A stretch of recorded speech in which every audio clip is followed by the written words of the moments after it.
that human needs can be produced in agriculture except those products which use mineral and metal.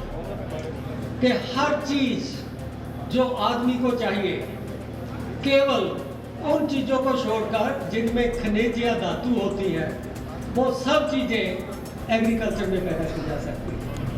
तो ये एक long term vision हमने उस समय बनाई कि ये विजन जब इम्प्लीमेंट होना शुरू होएगी तब फार्म एज ए फैक्ट्री बनेगा कि जो भी चीज़ फैक्ट्री में होती है वो फैक्ट्री में ना होकर वो फार्म में होगी। लेकिन ये इस टारगेट तक पहुंचने के लिए एक लंबी जर्नी है। हमें बहुत सी चीज़ें करनी होगी, अपने विचार बदलने होंगे, एग्रीकल्चर में नॉलेज को जो है लाना पड़ेगा, एग्रीकल्चर में प्राइवेट सेक्टर की जो भूमिका है उसको लाना पड़ेगा।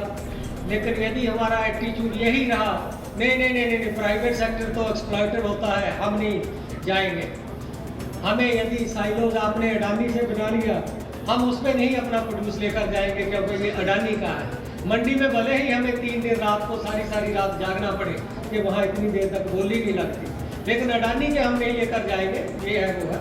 तो ये जो एक इस तरह के एटीट्यूड बना लेना कि हम कहीं से भी एग्रीकल्चर में प्राइवेट कैपिटल नहीं आने देंगे, एग्रीकल्चर में कंट्रैक्ट फार्मिंग नहीं होने देंगे, कुछ भी नया जो होने वाला है वो नहीं होने देंगे। यदि ऐसा एटीट्यूड रहा तो फिर एग्रीकल्चर में परिवर्तन नहीं होगा।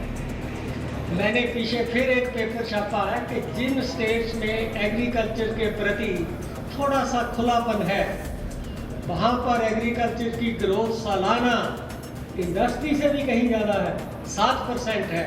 मिसाल के तौर पर आंध्र प्रदेश, मध्य प्रदेश। और जिन स्टेट्स ने इन चीज़ों का सबसे ज़्यादा विरोध किया है वहाँ एग्रीकल्चर की ग्रोथ, खास करके क्रॉप सेक्टर की ग्रोथ आधा प्रतिशत भी नहीं है, आधा प्रतिशत भी नहीं है।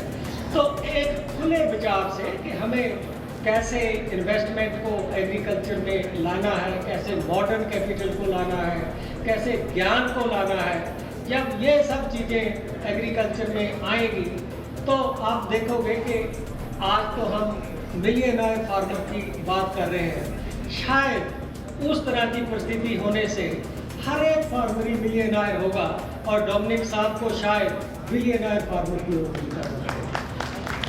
तो